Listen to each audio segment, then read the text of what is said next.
Magic.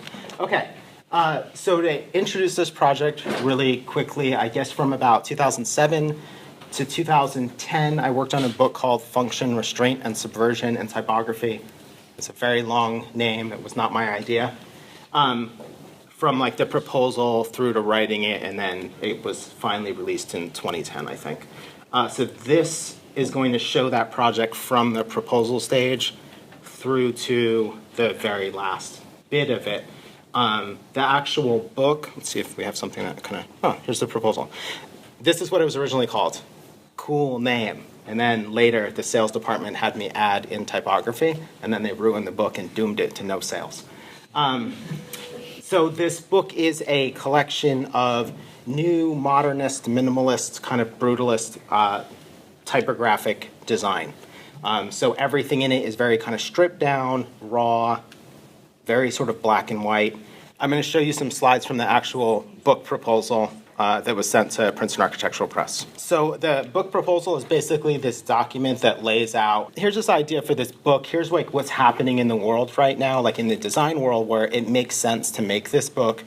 And it talks a little bit about like who's in it, and in some ways you have to like name drop a whole bunch and give the sort of social proof, like it's got Experimental Jet Set and Daniel Etok and whoever else was famous in 2007. And then it talks a bit about the like who is going to have content in it. So I think before I sent it off, Andrew Blauvelt of The Walker might have agreed to write something, and Experimental Jet Set may have too. And then so you make like a sample table of contents, like here's what I think this book is going to sort of look like, and you're trying to paint a picture of this thing. This isn't a sample spread, though if you've seen the book, it looks like it would be a sample spread. But this was like a sample piece of writing that was about some of the work that triggered the idea for the book. And if I can't actually remember like what prompted the idea that this was a book worth doing. I think it's just that for the last like few years before this, everything I was looking at sort of looked like this. And I was like obsessed with Swiss typography. So my entire world was like black and white and sans serif. But I worked in advertising, so I didn't get to live in the world that I wanted to live in. I lived like in the world of Transformers and Mr. Megorium's Wonder Emporium and Hello Kitty. It was strange.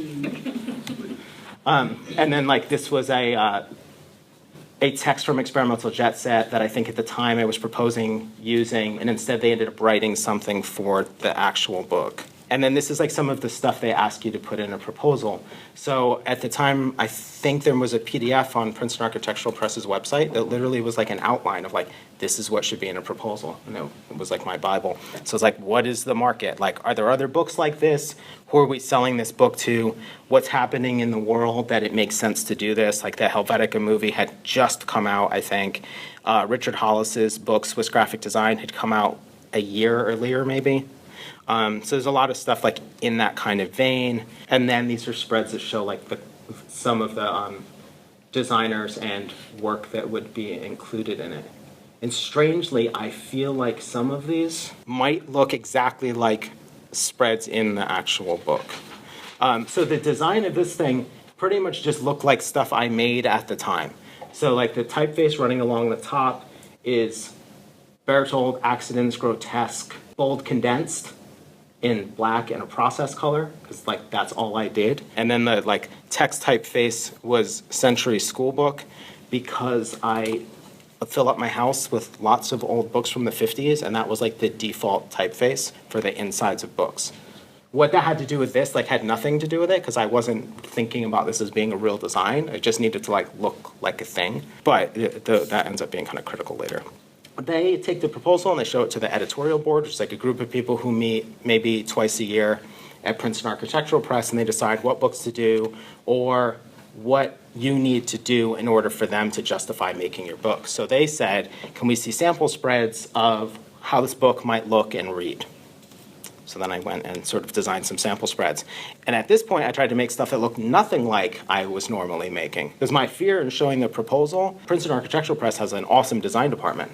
And they're like, it's like a dream to be showing them something in the first place. My biggest fear was they would look at the proposal and go, awesome, you write the book, It'll be due in a year, and then we're going to give it to our design department, and they'll take care of the rest. And luckily that didn't happen, but just to like kind of be careful, I was like, okay, don't make this look like the normal weird shit that you want to make. So this was like a sample spread. By coincidence, one of the sample spreads is this guy, Brian Rodinger, that's speaking at the Walker next week. So this was stuff he did at SciArc in California. I wrote very short little things about his work, Zach Keys, and Bibliotech. I said, okay, and I sent this off to them.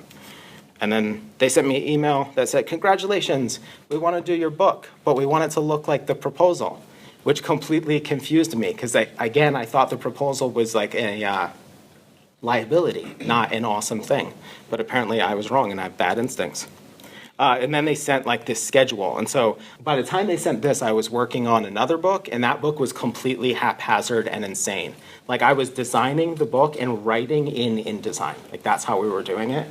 And it would be like, we'd get like a Dropbox or like, what was it then? It wasn't Dropbox. It was like a YouSendIt link of skateboard graphics. And I'd be like, okay, and we just lay the thing out, and then I would write about it. And it all happened at the same time. With this book, they were like, you're gonna actually write a book. Like you're gonna have a manuscript and do all of this crazy stuff. So this was like the initial schedule they sent that terrified me. I wish it had the parts about money in it, because that would have terrified me too, because there was none. So I start writing it, but we're working on sample spreads at the same time. I'm not really going to address the writing. If anyone has any questions about it, you're welcome to ask. But basically, I'd go to somebody's website, pull all the images off that I was interested in, print out a contact sheet, and then get breakfast somewhere, and I would just write like longhand. Because I couldn't write in the computer for whatever reason. I would get too caught up in spacing. But if I just wrote my shitty handwriting, it was fine. Okay, so sample spreads. I know it's been a long time since you saw the proposal, but so this is what they wanted the book to look like, which really confused me, but I was like, awesome. This came naturally to me, so if this is what you want to do, that's great. Because I thought the first thing you would do would be like, this is ridiculous. Why is the type so big?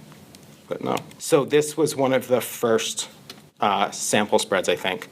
So we went back and wrote more about bibliotech so that that piece would be more fleshed out. And then just started like working through how this thing would work. And it ended up with one of my favorite things, just giant page numbers. Okay, so this just sort of shows like exploring a couple different things, like maybe there's going to be different widths of columns for the type and whatnot, and sort of looking at like how are the captions going to interact with things.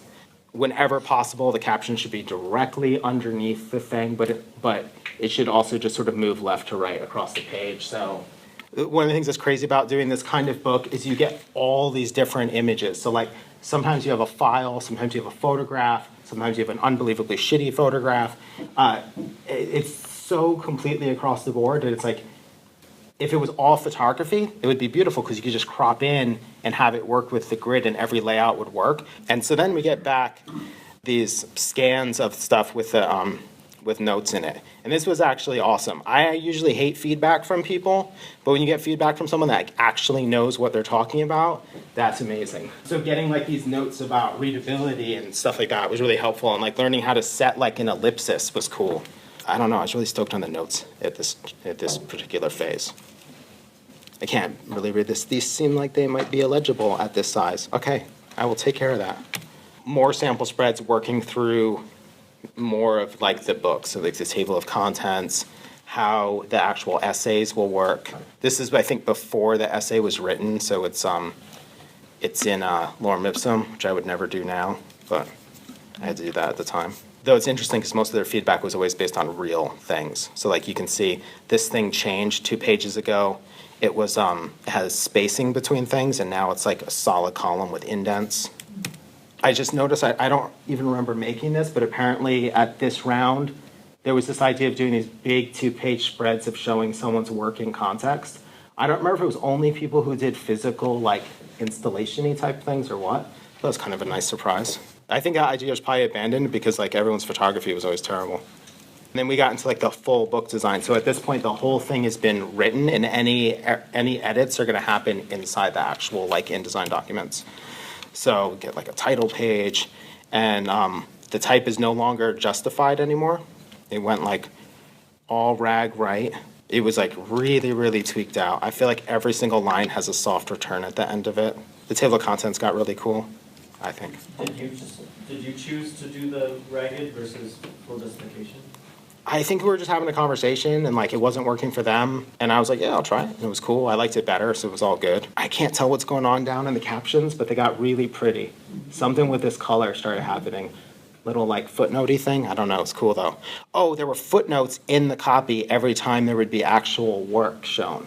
So like these numbers relate to whether it shows up in that block. So there's like this nice kind of sprinkling of cyan throughout.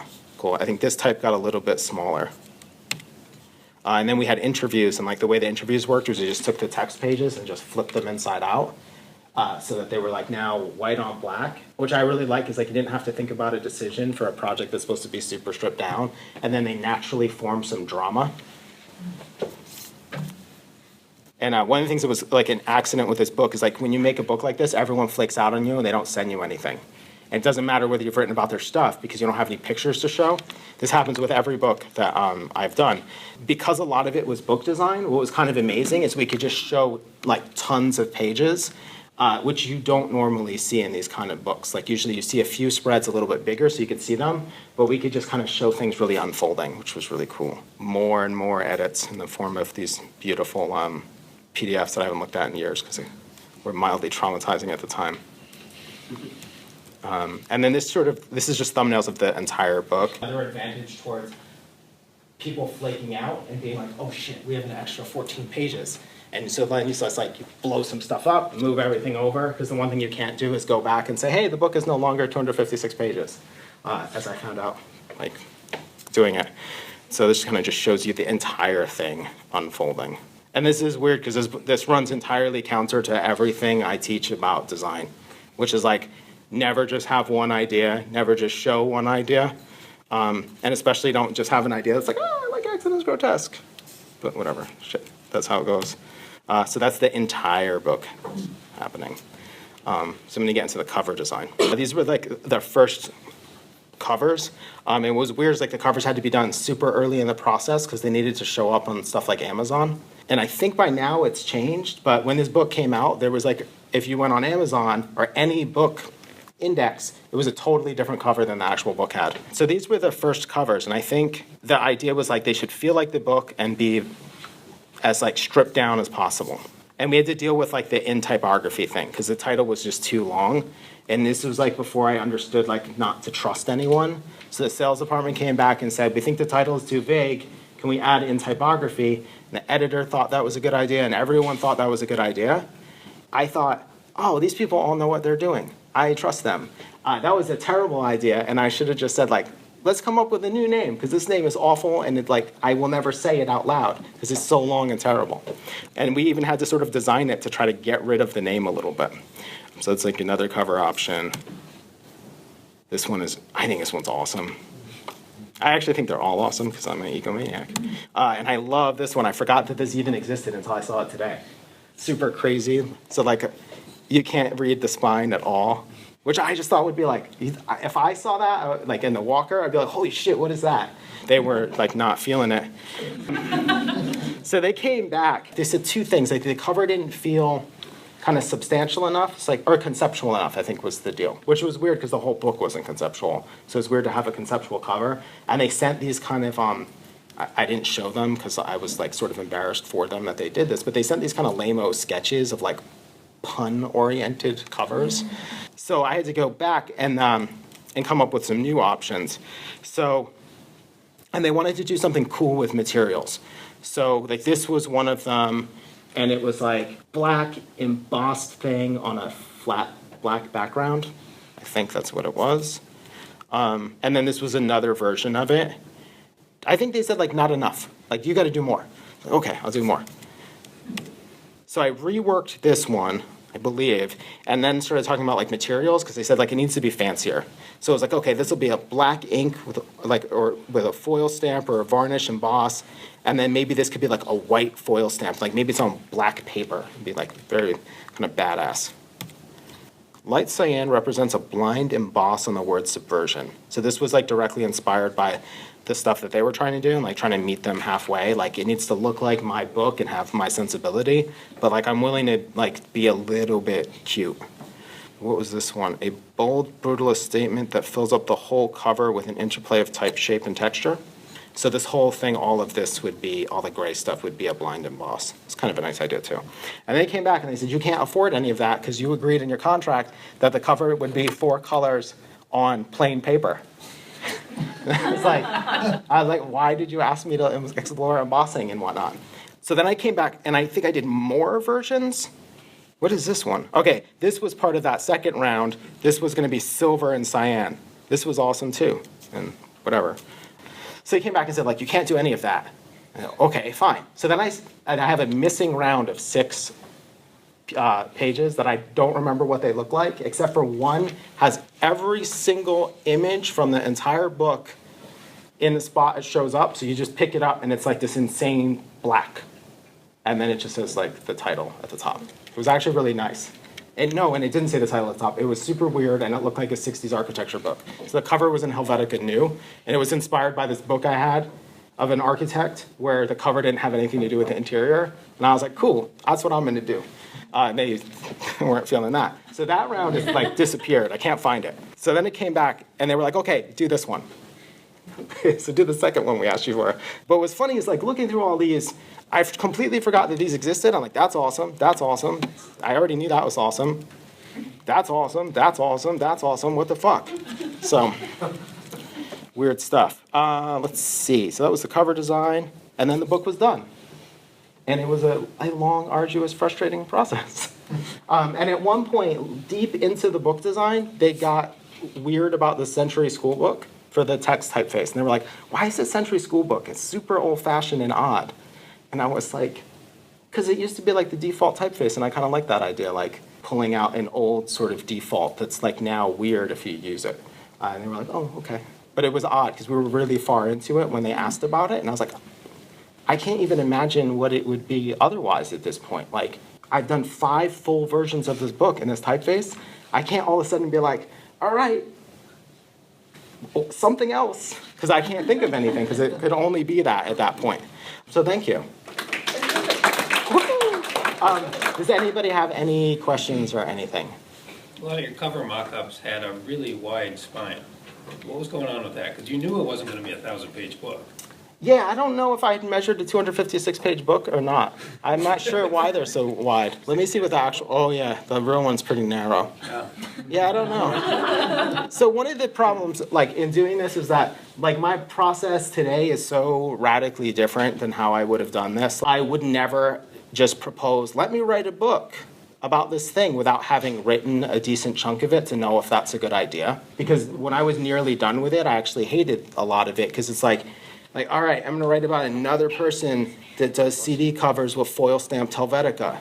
How is this CD cover with foil stamped Helvetica from Great Britain different than the other 10 that are in this book? And it was like, it was getting very, like, mentally redundant. I was like, I love your work, and I can't think of what I would say about it that isn't true of 5 other things that have already been said.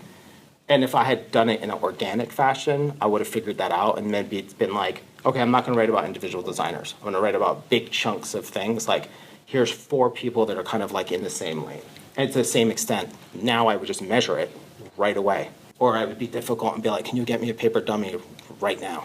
Even though they would have been like, no, it's not in your contract. And at this point, I still hadn't learned that you should like really sit and read things when you design them.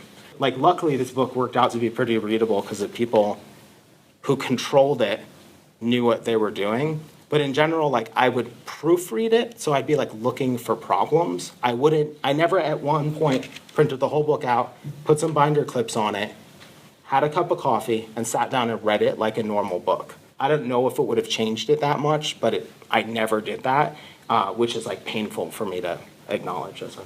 How well has it sold, you know? I assume it sold terribly because they tried to get me to buy copies of it very cheaply, like 3 years ago. I think it did awfully, and I think part of it's the title. I think we should have done one of these crazier, bolder covers. I mean, I think we should have done probably that. Mm-hmm. Yeah, I think we should have done that. Mm-hmm. Initially, I think they wanted the cover they sold it like on Amazon was this one. Which doesn't make any sense. Like, it didn't reproduce well. Like, physically, it's nice in reality, not this one. But like when you see this in reality, it's like cool, but it's not nearly graphic enough. And I think something over the top would have been, like, or maybe this, like, something unusual and photogenic would have been a better idea. I think that kind of fed into it. And then they just, like, they didn't do anything. Here I talked to, like, the marketing person, and they have a marketing department. I'm like, oh, sick. They're actually going to be able to sell books. Awesome. They sent a copy to this blog, and they sent a copy to that blog, but blogs are lazy, and they don't review or read books. They just republish the press release, like, if you're lucky. So they didn't do anything. So it just kind of, and I was, like, so kind of jaded at the end, because I was very exhausted and had written 3 books in 2 years, which is, like, not a good idea, that I couldn't be motivated to try to sell it. And I wouldn't have known how anyway. So it did awfully. That's my presumption. I've never gotten any royalty checks, so that's not a good sign. But these kind of books sell terribly anyway. Like, they only print 4,000. A best-selling design book sells 12,000 copies in, like, a year and a half. Most of what they put out just kind of disappears into the world, which is, like, depressing when you've worked that hard on something. But for somebody else, it's, like, essentially a tax write-off. Like, we're going to throw these 14 books against the wall in March, and then we're going to see what sticks. And then if something sticks, then it's like, oh, shit, we better work on selling that book because that book stuck. So I get it, but it sucked. Why?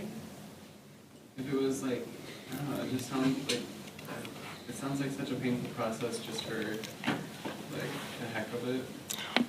Well, okay. So I didn't know that you don't get an advance. That, like you get an advance after you're done with the book. I got 3 books approved to go, like, super quickly. And I was like, this is fucking amazing. Until I found out, like, you get your $4,000. Like, one publisher was like, you get your money when the book is on a boat from China. And I was like, in a year? I get paid in a year? And at this point, you're, like, agreeing to everything. And with them, it was like, I think I got a down payment when I started the book, but the down payment, like, wasn't even a month of rent or something. It was, like, maybe $2,000. So it was terrible. In my mind, I thought, like, oh, I'll get an advance. Like, not a ton of money. I didn't think I would be, like, rich, but I thought, like, oh, I'll work part-time and I'll work on these books. But instead, I did work part-time, but on a very expensive hobby. So that's why. But the book is awesome, in my defense. And the other thing is, like, even if the book was terrible, it would be awesome, because you open it up and it's just filled with awesome shit. It's like the kind of thing where if it was just a stack of photocopies with a staple in the corner, it would still be really awesome, because everybody in it is amazing. Not bad.